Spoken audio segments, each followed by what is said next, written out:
Are you tired of playing small and ready to step confidently into your greatness and share your unique brilliance with the world? Well, you're in the right place. I'm your host, Sabine Gideon, and I've dedicated nearly 2 decades to empowering individuals and leaders as they confidently navigate the twists and turns of life and career transitions. If you're seeking direction, connection, or just a little push to play bigger, consider this podcast your VIP pass to a community that genuinely understands your journey.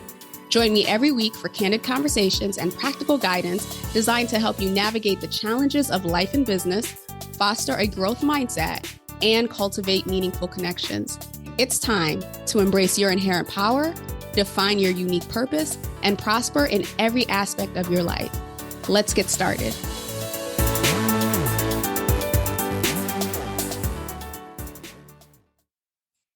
Hello and welcome to another episode. I'm your host, Sabine Gideon, and I'm excited to bring you another powerhouse to discuss women and power this week. So for those of you who are completely new, welcome to the show. For those of you who are coming back, welcome back. I appreciate your support. If you are completely new to me, again, I am Sabine Gideon, the host of the show. I am also an executive career and leadership strategist, as well as an author and a speaker. So I'm happy to have you here. Well, enough about me. I am excited to get into this conversation with my guest today, Rosie. And so I will share with you a little bit about her background, and then I will have her share with you some of her journey, and then we'll get into this juicy discussion around women and power. So with that, Rosie Zilinskas is a certified high-performance coach behind the No Woman Left Behind brand, which includes the No Woman Left Behind podcast, career building services, mentoring support group, and consultancy. She also co-authors the best-selling book, Engaging Speakers, Voices of Truth. She is passionate about supporting women advancing on equal footing within the corporate world. Welcome to the show, Rosie.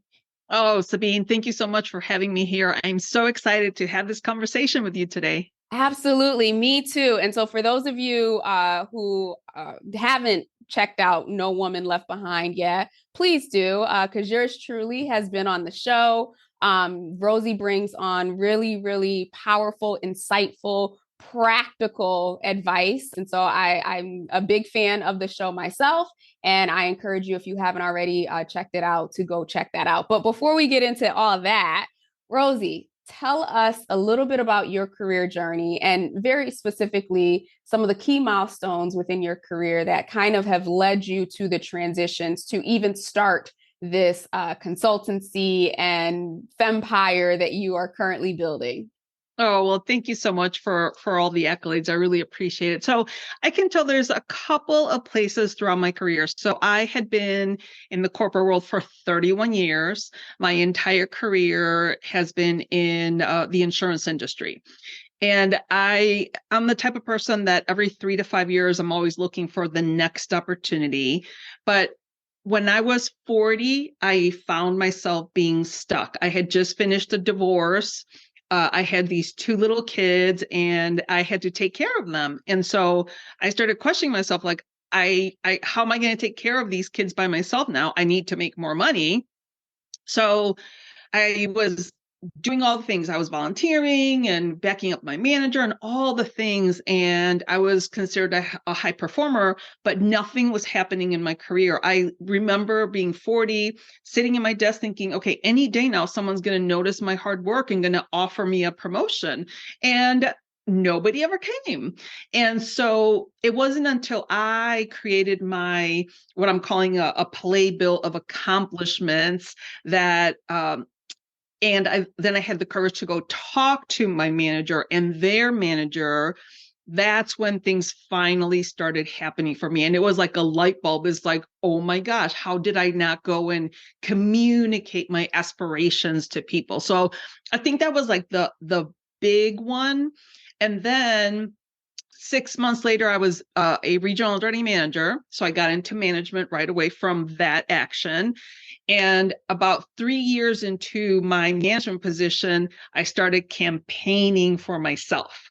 I started talking to all the people, whether it's my boss, their boss, leaders in all the other departments. I was calling people abroad that worked in the company. And I started letting everybody that I knew know that I was interested in doing something bigger and contributing to the organization. So that was in about 2015. And finally, in 2017, I was promoted to an executive vice president in that same corporation. So that's the other one that I did it so completely different the second time around. And everything was so proactive. So that's the major difference with those two milestones. And since then, I've left the corporate world. I am now the founder and CEO of No Woman Left Behind. And I love empowering women in their corporate careers to overcome their day-to-day obstacles, boost confidence through preparation, and most importantly, create their career roadmap. Oh, I love it. I love it. And so one of the things that you mentioned, I want to touch on two things, but one of the things that you mentioned was something that we talked about on your show, where, a lot of us, women in particular, we have this mindset of put your head down, right? Like do all the work, take on all the dots. And if you've heard me before, dots are development opportunities that suck.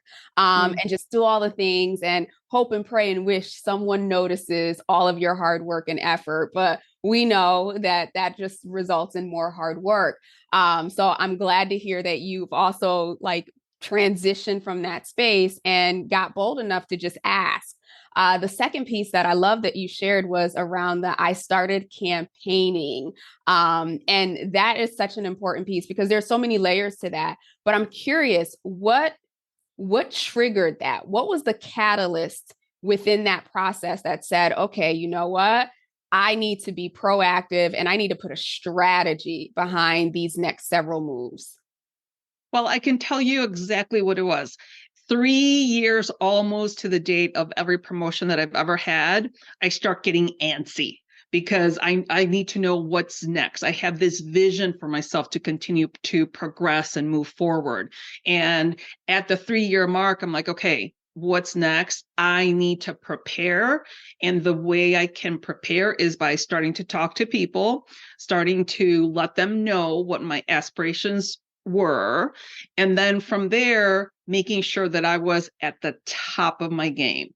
So when the opportunity finally came, I knew that the position for an executive vice president was going to be opening up in October of 2016. Then it took a few months, which was actually to my benefit because it took a few months for them to get all the interviews and all the job openings approved and all that stuff. So I didn't start interviewing for the position until April of 2017. And during that whole time from October to April, I was preparing. Obviously, my resume was done, but I was having my sister interview me, my brother-in-law interview me. I was making sure that I did all my research. And one critical thing that I did is I created what I'm calling a story vault. So I answered about 30 to 40 behavioral interview questions. I physically answered them and I picked the best 5 or 10, and then I converted them into a story that I could talk to in an interview, and that became my story vault. So that whole time I was preparing. So that was the catalyst to answer your question. Oh, that's awesome. And I'm curious, were you working with a career coach? Like, did you have a mentor or anyone supporting you through this process? Or did you just figure out like, all right, let's put the strategy together and ride this out?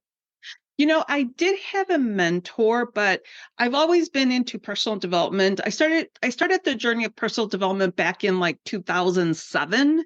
So I've been doing it for a really long time. And again, I've always been very proactive, very motivated. And I actually just put all the pieces together now that I have put into what I'm calling your career roadmap.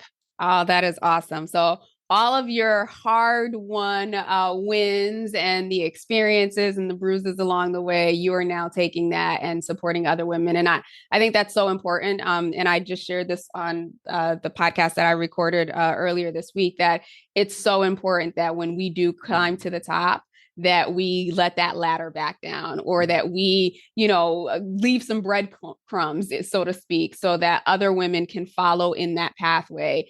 Because it's not this, beautiful linear path of like, oh yeah, I worked hard and then I moved up. There's a lot of moving pieces to that. And so I'm sure there would be a lot of women who benefit from your lessons learned and your process in this space.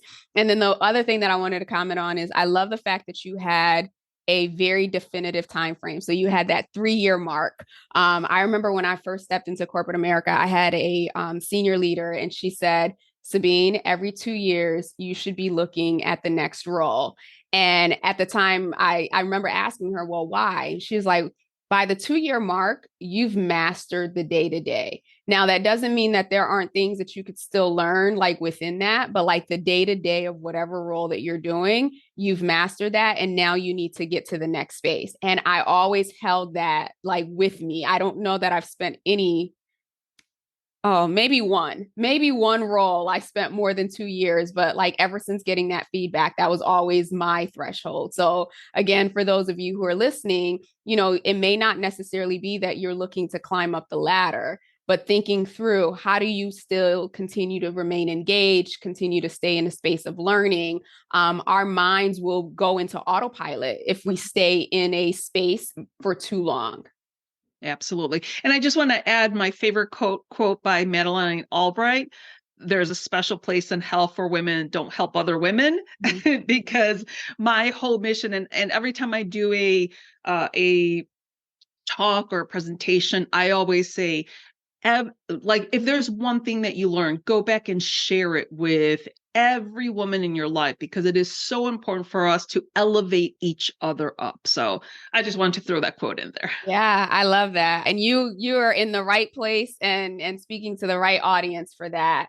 So, let's transition into this whole conversation around power, right? So I have been on a campaign, if you will, started as a personal campaign. And then similar to what you just said, it turned into, wait a minute, if I'm just learning this, or if this is just coming to me, how many women out there like are stuck, or in not stuck in the sense that you don't know what power is, but stuck in the capacity, if you will, to embody powerful and to be okay with saying I am powerful.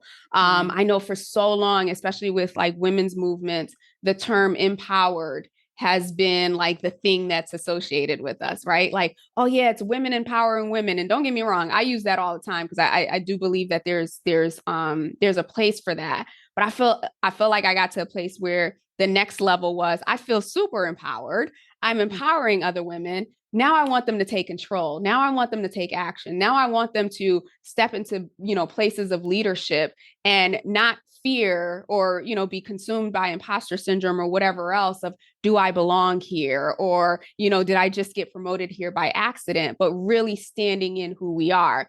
And so that's what kind of birthed this series. And I really just want to talk through, because so many of us have different experiences, different lived experiences. And based on those lived experiences, we've defined these 3 words, which I'm going to ask you to define: power, authority, and influence in different ways. And there's no right or wrong way, but the real purpose of this is to really, let's examine how we're defining them. And based on those definitions, is it serving us or is it holding us back? And so with that, I'm curious, Rosie, how do you define power, authority, and influence, and how have they shown up for you? So the way I define power, and this might be a very simple definition, but is to trust myself. And the reason I say that, Sabine, is because I'm 54 years old. And all my life, I had this theme of doing research. So if I had a personal problem, what I would do is I have 3 sisters. I would call my 3 sisters. I would call my mom. I would call my 3 best friends. I would call my boyfriend at the time, or, whatever. And I would gather all this intel and information. And then I would make the decision about whatever the situation was. And as I got older, and specifically over the last, I'm going to say, decade, I realized that I didn't need to call anybody. I know what I need to do for myself. And then the other problem with that is I was giving my power away by calling all these people, because obviously with 10 people, you're going to have 10 different conflicting, opinions. And over the last decade, I've realized that when I have a problem, I sit with it and I kind of, I pray about things and I let it simmer, and then I eventually know what to do. And to me, that is taking back my power to trust myself to do the next right thing. So that's how I define power. I think for me, I'm going to go to influence first. Influence is what you and I are doing. We are trying to learn ourselves and in turn teach other women so that they can then in their turn empower other women. So I want to influence especially the younger moms that have little daughters, because in my research, I know that girls' confidence peaks at age 9 years old. And so I know that this lack of confidence as we're growing up is how we're socialized. Of course, we all know that.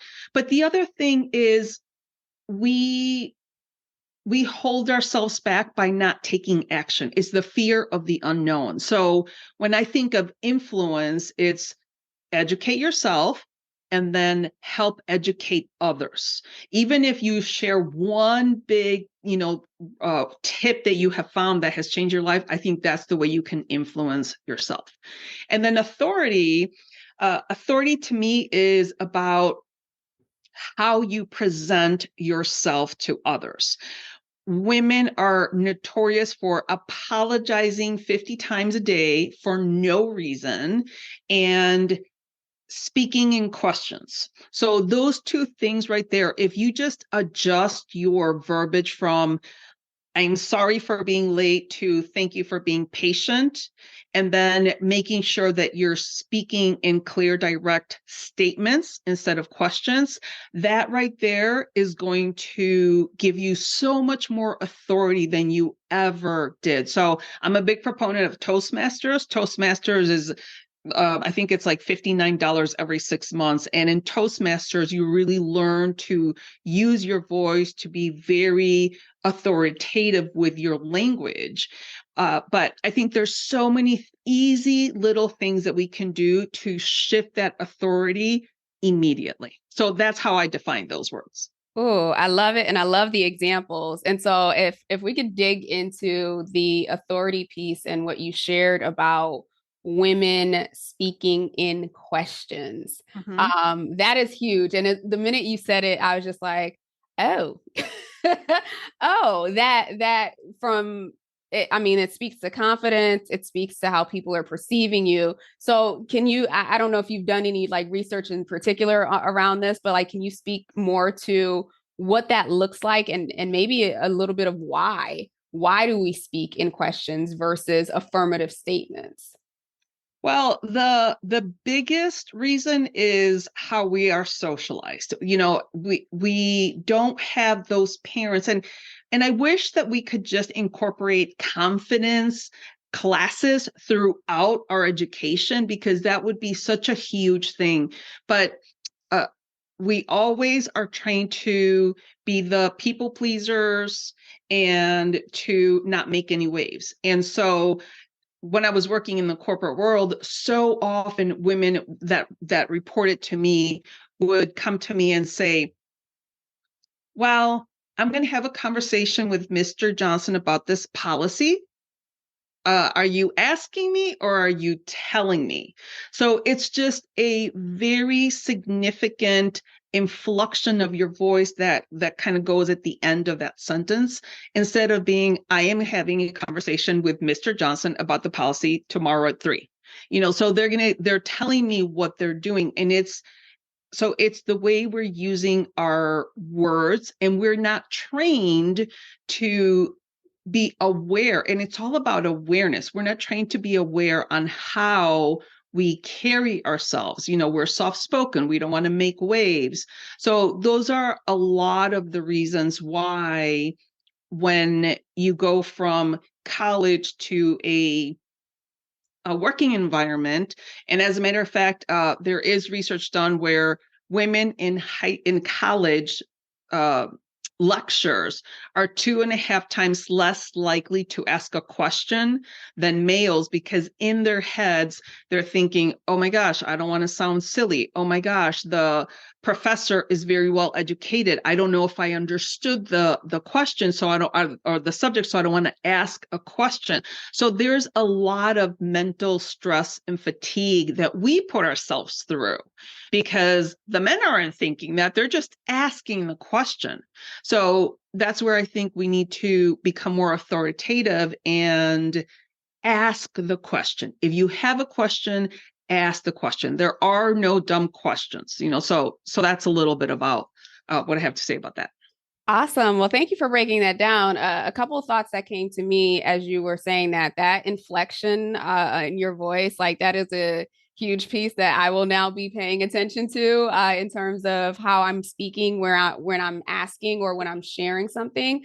But I think that there's this piece around, you know, this feeling that we always have to ask for permission. Like, even if it is something that it is that we want to do or that we plan to do, there's always a hint in the tone of, I want to do this, but I'm asking for permission. Right. And Right. don't get me wrong, there are times where we just need the confirmation, we need the reassurance. Right. But recognizing when, you have a bright idea or you want to move forward with something and you go to someone, like, are you seeking that person's approval or that person's permission, and how is that being communicated? So given everything that's going on, and I feel like every other month there's something new, there's some new challenge that we're gifted. I'll say that we're gifted in terms of, humanity really tapping into the essence of its humanity. For young women who are coming up right now, like I think about myself. I have a niece. She's 16, but I think about myself and just like that period of time. There was no social media. There was, the only people that you saw in high level roles were wherever you were, right? And I think now these younger women can see more women at the top than you and I saw. But at the same time, there's still fewer numbers. So, given what you've experienced, given the work that you're doing, and really this need, or it's a blatant awareness that we need to teach more women at the younger stage how to build that internal confidence, how to tap into that internal power, how to own their voice from a space of confidence and authority, and then also how to leverage that to influence others. What are some of your thoughts in terms of, and there's no right or wrong here, but in terms of what we can do or what we can organize, whatever that looks like, to help support more young women, young Yeah. women as they're coming up into either corporate or into their own businesses? I'm going to say the biggest thing and I'm going to say boost confidence, is preparation. And the reason I say that, Sabine, is because I can use myself as the example. Remember, I told you that from October, to April, I was preparing. Well, for the interviews in October, I wasn't so sure that I was going to get the position.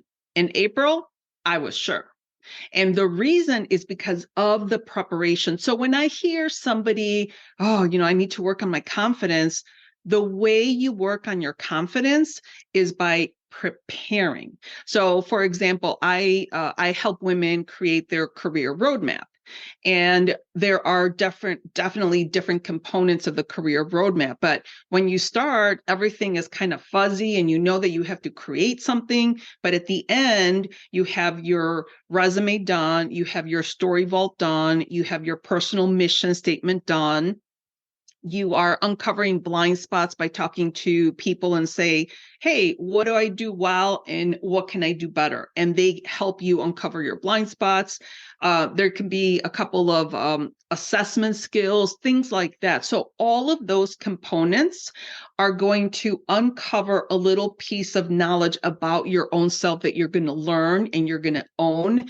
And as you are progressing through that process, because it is a process, by the end, you will be able to go into your manager's office or your teacher's office or whatever, and you'll be able to articulate your worth with massive confidence, conviction, and clarity.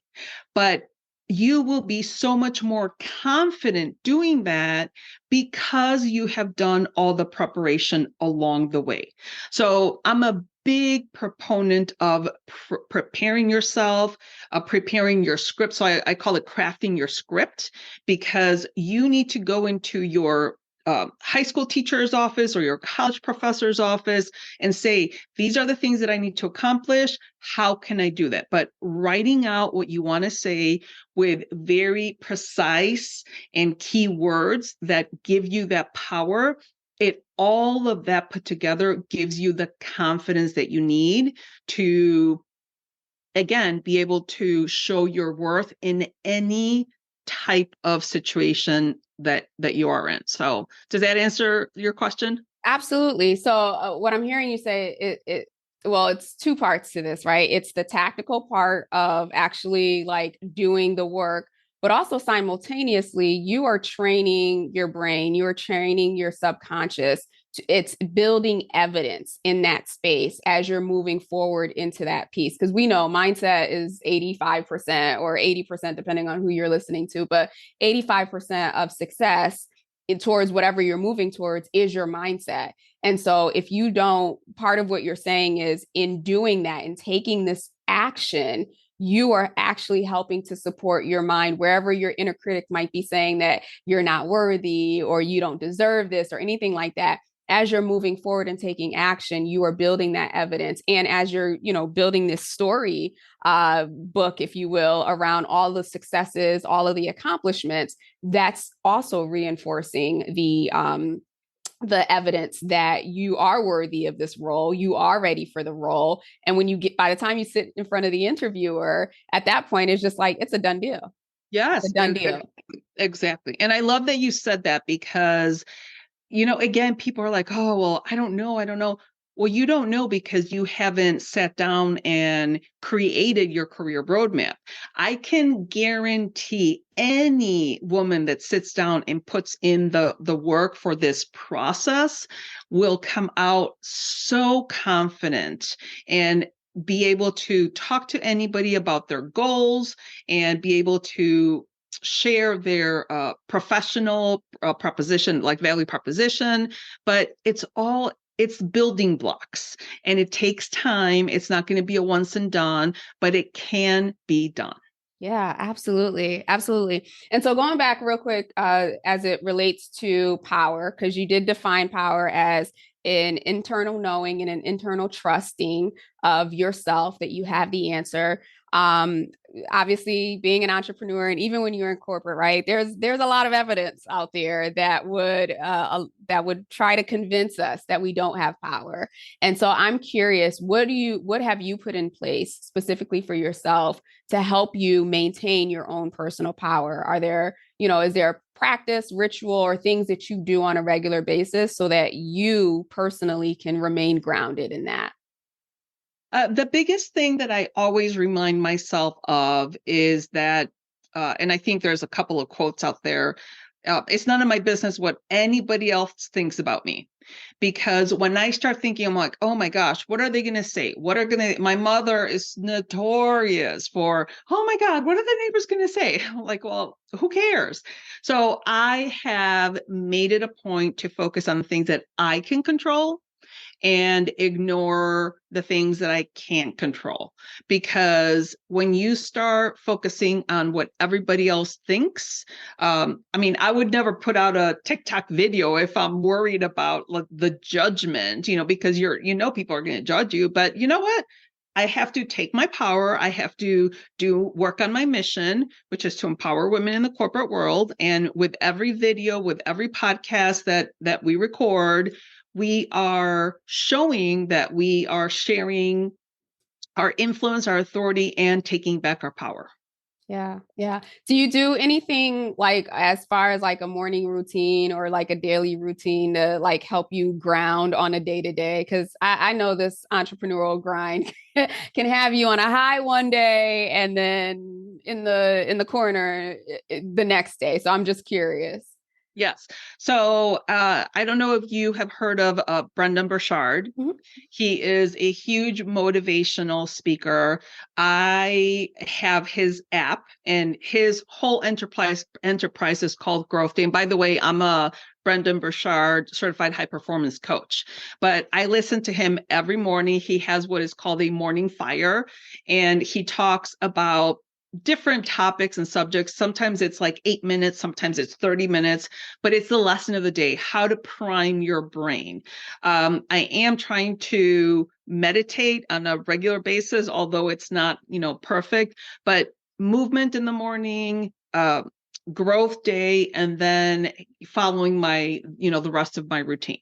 So that, and one thing that I am trying to change right now is, instead of, which I'm guilty of, watching my phone, looking at my phone at the end of the day, I'm shifting to trying to read instead of watching, Netflix or, Hulu or whatever on my phone. So Okay, awesome. Well, thank you for that. So we're going to shift into the blitz session here.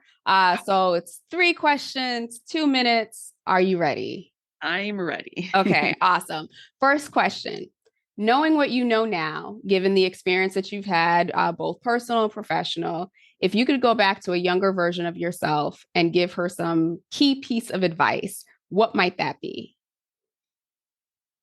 uh, Always keep learning and trust what you already know. Because again, that goes back to me not trusting myself. And I wish I had started trusting myself a lot younger in life. Yeah, I love that. And then let's look ahead, right? So, you are on this mission, you are obviously working towards it, and supporting women now, 50, 60, however many years from now, right? You're looking back on your life and, you are crafting your story. What might Mhm. that narrative be? Well, I can tell you that my vision is to eradicate the gender gap in the business world, not just the corporate world, worldwide. So that would be something that I will continue to work on from now till the day that I die. So that's my vision for my life.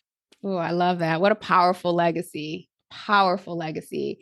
And then lastly, you mentioned reading. So I'm curious, is there a book or maybe a couple of books that you've read that you have found to be, pivotal in your growth and in your development, either personally or professionally?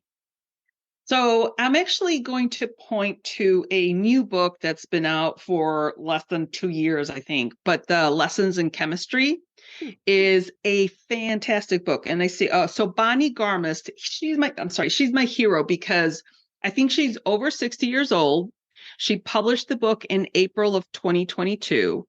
And the book is about a chemist, a female chemist that is coming up in the 50s and 60s. And she is not taken seriously, but she's very nonsensical. She doesn't really care what other people say. She is a chemist and she's going to do her thing. And inevitably, throughout the story, she ends up with a TV show where she is influencing women in a positive way. And it is and by the way, this is an Apple TV series. There's 8 episodes and it is amazing. And by the way, Brie Larson, who is in the Marvel movies, plays Elizabeth Zott, and she does a phenomenal job. So I just love this story and I love that book. So that would be my book that I want people to read. Okay, can you do me a favor? Just repeat the title again. Lessons in Chemistry. Lessons in chemistry. Okay, we will be sure to include that in the show links below. So thank you for that, Rosie. Yep. So for those who are listening who would love to connect with you, what's the best way to connect with you and what do you have going on besides your amazing podcast? Yeah, I would say they can go straight to my website, which is womenleftbehind.com, and they can take a promotion readiness checklist. They can complete the promotion readiness checklist. It's right on the front page of my website, and it will give the the user, an indication of where they are in their promotion readiness. So how ready are you when that next opportunity falls in your lap? You'll get a score, and if they want to, they can book a strategy call with me, complimentary, and we can talk about their career. So that's how they can get a hold of me.